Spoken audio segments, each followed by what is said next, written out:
আকাশবাণী খবর পড়ছি চঞ্চল ভট্টাচার্য। প্রথমে বিশেষ খবর। প্রধানমন্ত্রী লোকসভায় জানিয়েছেন কোনো বিশ্ব নেতাই ভারতকে অপারেশন সিন্দুরের সেনা অভিযান বন্ধ করে দেওয়ার কথা বলেনি। রাজ্যসভাতে অপারেশন সিন্দুর নিয়ে আলোচনায় প্রতিরক্ষা মন্ত্রী বলেছেন, ভারতের ওপর আক্রমণ হলে ভারতও তার প্রত্যুত্তর দেবে। রাষ্ট্রপতির 3 দিনের পশ্চিমবঙ্গ ও ঝাড়খণ্ড সফর আজ শুরু হচ্ছে। NASA ISRO synthetic aperture radar নিসারের আজ উৎক্ষেপণ হবে। IMF 2025 ও 26 সালের জন্য ভারতের আর্থিক বৃদ্ধির পূর্বাভাস 6.4% করেছে। আসি বিস্তারিত খবরে। কোনো বিশ্ব নেতাই ভারতকে অপারেশন সিন্দুরের সেনা অভিযান বন্ধ করে দেওয়ার কথা বলেনি বলে প্রধানমন্ত্রী নরেন্দ্র মোদী স্পষ্ট জানিয়েছেন। মার্কিন যুক্তরাষ্ট্রের চাপে পাকিস্তানের সঙ্গে ভারত যুদ্ধবিরতিতে সম্মত হয়েছে বলে বিরোধীরা যে অভিযোগ করেছে তার প্রেক্ষিতেই শ্রী মোদীর এই মন্তব্য। অপারেশন সিঁদুর নিয়ে লোকসভায় বিশেষ আলোচনার জবাবি ভাষণে শ্রী মোদী বলেন, ভারতের প্রত্যাঘাত সহ্য করতে না পেরেই পাকিস্তানের পক্ষ থেকে অপারেশন সিন্দুর বন্ধ রাখার আবেদন জানানো হয়। दुनिया के किसी भी नेता ने भारत के ऑपरेशन रोकने के लिए नहीं कहा। अमेरिका के उपराष्ट्रपति जी ने मुझे फोन पे बताया कि पाकिस्तान बहुत बड़ा हमला करने वाला है।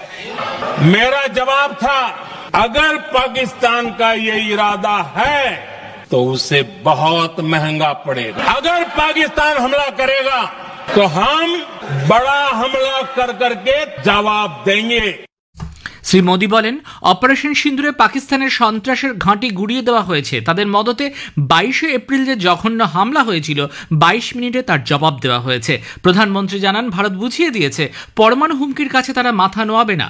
অপারেশন সিন্দুরে সেনাকে সম্পূর্ণ স্বাধীনতা দেওয়া হয়েছিল, কিন্তু কিছু মানুষ সেনা পরাক্রমের থেকেও পাকিস্তানের অপপ্রচারকে গুরুত্ব দিয়েছে। অপারেশন সিন্দুর এখনও চলছে বলে সভায় জানান শ্রী মোদী। ভারত আত্মনির্ভর হয়ে ওঠার পথে দ্রুত গতিতে অগ্রসর হচ্ছে, কিন্তু কংগ্রেস পাকিস্তান ইস্যুতে সমস্যার আমদানি করছে বলে অভিযোগ তুলে প্রধানমন্ত্রী বলেন, কংগ্রেসের নেতৃত্বাধীন সরকারের আমলে জঙ্গি হামলায় সাধারণ মানুষ প্রাণ হারিয়েছেন। এর আগে আলোচনায় অংশ নিয়ে কেন্দ্রীয় স্বরাষ্ট্রমন্ত্রী অমিত শাহ বলেন, অপারেশন মহাদেবের আওতায় ভারতীয় সেনা, CRPF এবং জম্মু কাশ্মীরের পুলিশের অভিযানে পাহেলগাঁওয়ে জঙ্গি হামলার সঙ্গে জড়িত সুলেমান শাহ, জিবরান এবং হামজা আফগানি মারা পড়েছে। ওই হামলায় ব্যবহৃত 3টি রাইফেলও উদ্ধার হয়েছে। দেশের সশস্ত্র বাহিনীর প্রশংসা করে স্বরাষ্ট্রমন্ত্রী বলেন, সন্ত্রাসবাদীদের ঘাঁটি ভেঙে দিয়ে অসীম সাহস এবং বীরত্বের পরিচয় দিয়েছেন তারা। অপারেশন সিন্দুরে পাকিস্তানে 9টি জঙ্গি ঘাঁটি গুড়িয়ে দেওয়া হয়েছে, 100-এরও বেশি সন্ত্রাসবাদী নিহত। আলোচনায় অংশ নিয়ে লোকসভার বিরোধী দলনেতা রাহুল গান্ধী পাহেলগাঁও হামলার জন্য পাকিস্তানকে আক্রমণ করেন। তিনি বলেন, অপারেশন সিন্দুরের সময় বিরোধী দলগুলি দৃঢ়তার সঙ্গে সরকারকে সমর্থন করেছিল। অপারেশন সিন্দুরের সূচনায় 22 মিনিটের মধ্যে পাকিস্তান সরকারের সঙ্গে যোগাযোগ করার কথা উল্লেখ করে ভারত সরকারের সমালোচনায় সরব হন তিনি। পাকিস্তানকে চীনের মদদ দেওয়া প্রসঙ্গ এদিন তুলে ধরেন Rahul Gandhi. The doctrine of the Pakistani Air Force was completely changed. The information available to the Pakistani Air Force was completely changed, and the Chinese were feeding information. When the DGMO level talks were going on, Pakistan actually was mentioning, we know that you such and such important vector is primed and ready for action.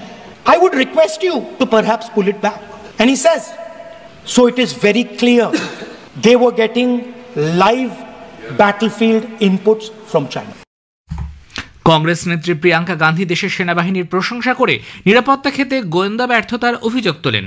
আলোচনায় যোগ দিয়ে ডিএমকের কানিমোড়ি বলেন, শ্রী শাহ বিরোধীদের দেশপ্রেম নিয়ে সন্দেহ প্রকাশ করেছেন, কিন্তু ওই হামলার পর বিরোধীরা সরকারের পাশে দাঁড়িয়েছে। সমাজবাদী পার্টির অখিলেশ যাদব বলেন, অপারেশন সিন্দুরে চাপের মুখে পড়ে সংঘর্ষ বিরতির ঘোষণা করা হয়েছে। শিবসেনার শ্রীকান্ত শিন্ডে অপারেশন সিন্দুরের পর সর্বদলীয় প্রতিনিধি দল ভারতের সন্ত্রাস বিরোধী নীতির প্রচারে যেভাবে বিভিন্ন দেশ সফর করেছে তার জন্য এনডিএ সরকারকে ধন্যবাদ জানান। তৃণমূল কংগ্রেসের সায়নী ঘোষ কিভাবে জঙ্গিরা ওই পর্যটন কেন্দ্রে পৌঁছালো সেই নিয়ে প্রশ্ন তোলেন। কংগ্রেসের KC বেণুগোপাল বলেন, পাহেলগাঁওয়ে সন্ত্রাসবাদী হামলার মদতদাতারা ধর্মের নামে দেশকে যে ভাগ করতে চায় তা স্পষ্ট। তিনি ভারত ও পাকিস্তানের মধ্যে যুদ্ধবিরতিতে তৃতীয় পক্ষের জড়িত থাকার অভিযোগ করে বলেন, ভারতের ইতিহাসে এর আগে এমন কখনো ঘটেনি। শিরোমণি আকালি দলের হরসিমরত কৌর বাদল বলেন, ভারত ও পাকিস্তানের মধ্যে সংঘাত বন্ধ করতে হয়েছিল কারণ সীমান্ত অঞ্চলের নাগরিকরা সমস্যার সম্মুখীন হচ্ছিলেন। যখনই যুদ্ধ হয় তখন জনগণই কষ্ট ভোগ করে। সমাজবাদী পার্টির ডিম্পল যাদব বলেন, পাহেলগাঁও জঙ্গি হামলার জন্য সরকার দায়ী। এটি নিরাপত্তা ক্ষেত্রে বিশাল ত্রুটি। মার্কিন রাষ্ট্রপতি কেন যুদ্ধবিরতির ঘোষণা দেন সেই বিষয়ে প্রশ্ন তোলেন তিনি। প্রধানমন্ত্রীর জবাবের পর আজ সকাল 11টায় আবারও বৈঠকের জন্য সংসদ গতকালের মতো মুলতবি করা হয়।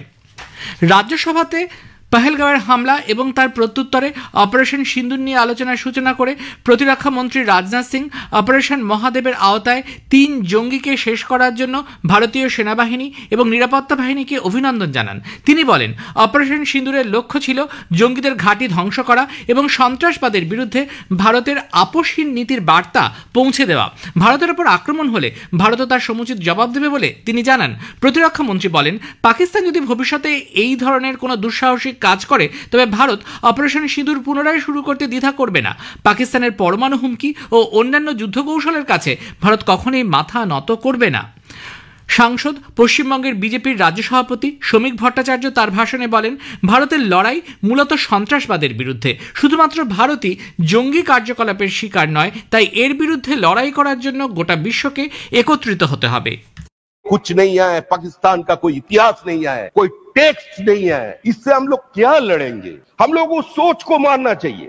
और हम लोग जो विदेश पर गए थे सबको ये बोलकर आए, देखिए लड़ाई पाकिस्तान का साथ हमारा लड़ाई नहीं है, ये लड़ाई आप लोगों को भी करना पड़ेगा। बेल्जियम भी इफेक्टेड है, फ्रांस इफेक्टेड है, जर्मनी भी इफेक्टेड है, ब्रिटेन इफेक्टेड। लंदन शहर में बम ब्लास्ट उन्होंने देखा। जो आज आप लोग जो देख रहे हैं, पूरा दुनिया को आज एक बाजार बना दिया। फॉर्चुनेटली और unfortunately we are living in a global market.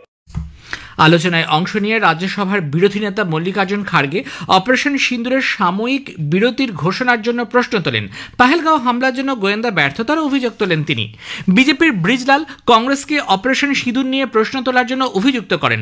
পাহেলগাঁওয়ে জঙ্গি হামলার জবাবে অপারেশন সিঁদুরের বিষয়ে অধ্যাপক রামগোপাল যাদব সশস্ত্র বাহিনীর প্রশংসা করেন। তিনি বলেন, জাতীয় নিরাপত্তার প্রশ্নে বিরোধী দলগুলি সরকারের পাশে রয়েছে।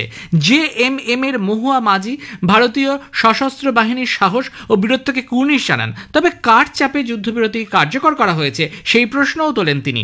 টিএমসির সাগরিকা ঘোষ, আরজেডির এডি সিং, কংগ্রেসের পি চিদম্বরম ও শক্তি সিং গেহিল এবং টিএমসিএম এর জি.কে. ভাসানো আলোচনায় অংশ নেন। তবে আলোচনা শেষ হয়নি। পরে ডেপুটি চেয়ারম্যান আজ সকাল 11টা পর্যন্ত গতকালের মতো সংসদ মুলতবি করেন। এ খবর প্রচারিত হচ্ছে আকাশবাণী থেকে। রাষ্ট্রপতি দ্রৌপদী মুর্মুর 3 দিনের পশ্চিমবঙ্গ ও ঝাড়খণ্ড সফর আজ শুরু হচ্ছে। দুপুরে দিল্লি থেকে বায়ুসেনার বিশেষ বিমানে কলকাতা বিমানবন্দরে পৌঁছাবেন তিনি। সেখান থেকে হেলিকপ্টারে সরাসরি যাবেন কল্যাণী। কল্যাণী এইমসের প্রথম সমাবর্তন অনুষ্ঠানে তিনি দীক্ষান্ত ভাষণ দেবেন। ওই অনুষ্ঠানের পর বিকেলে রাষ্ট্রপতি দক্ষিণেশ্বর মন্দিরে পুজো দিতে যাওয়ার কথা। রাজভবনে রাত্রিবাসের পর 31শে জুলাই অর্থাৎ আগামীকাল সেখানে বিশিষ্ট ব্যক্তিত্বদের সঙ্গে দেখা করার কর্মসূচি রয়েছে তার। এরপর রাষ্ট্রপতি যাবেন ঝাড়খণ্ড সফরে। সেখানে দেওঘরের এইমসের প্রথম সমাবর্তন অনুষ্ঠানে অংশ নেবেন তিনি। তারপর ধানবাদে আইআইটি ইন্ডিয়ান স্কুল অফ মাইন্সের 45তম সমাবর্তন অনুষ্ঠানে যোগ দেবেন শ্রীমতী মুর্মু। বজ্রপাতে প্রাণহানির ঘটনায় জনসচেতনতা বাড়াতে এবং সার্বিক তথ্য সংগ্রহের লক্ষ্যে ভারতীয় আবহাওয়া দফতর একটি সমীক্ষার আয়োজন করেছে। লাইটনিং অ্যান্ড থান্ডারস্টর্মস ইভেন্টস শীর্ষক এই অনলাইন সমীক্ষায় দপ্তরের পক্ষ থেকে সাধারণ মানুষকে অংশগ্রহণের জন্য অনুরোধ জানানো হয়েছে। বিশ্বমানের শিক্ষা ব্যবস্থা এবং 2047 সালের মধ্যে বিকশিত ভারতের লক্ষ্য অর্জনে নতুন জাতীয় শিক্ষানীতি অন্যতম পথপ্রদর্শক হয়ে উঠেছে বলে কেন্দ্রীয় শিক্ষামন্ত্রী ধর্মেন্দ্র প্রধান জানিয়েছেন। নতুন দিল্লিতে গতকাল অখিল ভারতীয় শিক্ষা সমাগম 2025-এর উদ্বোধনী অনুষ্ঠানে যোগ দিয়ে মন্ত্রী বলেন, ভারতীয় শিক্ষা ব্যবস্থায় এনইপি নবজাগরণ আনবে। আন্তর্জাতিক মুদ্রা ভান্ডার আইএমএফ 2025-26-এর জন্য ভারতের আর্থিক বৃদ্ধির পূর্বাভাস সংশোধন করে 6.4 করেছে। এর আগে 2025 সালের এপ্রিলে আইএমএফ ভারতের মোট অভ্যন্তরীণ উৎপাদন জিডিপি প্রবৃদ্ধির পূর্বাভাস দিয়েছিল 2025 সালের জন্য 6.2% এবং 2026 সালের জন্য 6.3%। শেষে বিশেষ বিশেষ খবর আরও একবার। প্রধানমন্ত্রী লোকসভায় জানিয়েছেন, কোনো বিশ্ব নেতাই ভারতকে অপারেশন সিঁদুরে সেনা অভিযান বন্ধ করে দেওয়ার কথা বলেনি। রাজ্যসভাতে অপারেশন সিঁদুর নিয়ে আলোচনায় প্রতিরক্ষা মন্ত্রী বলেছেন, ভারতের ওপর আক্রমণ হলে ভারতও তার প্রত্যুত্তর দেবে। রাষ্ট্রপতির 3 দিনের পশ্চিমবঙ্গ ও ঝাড়খণ্ড সফর আজ শুরু হচ্ছে। খবর শেষ হলো, এরপর খবর শুনবেন সকাল 7:25 মিনিটে।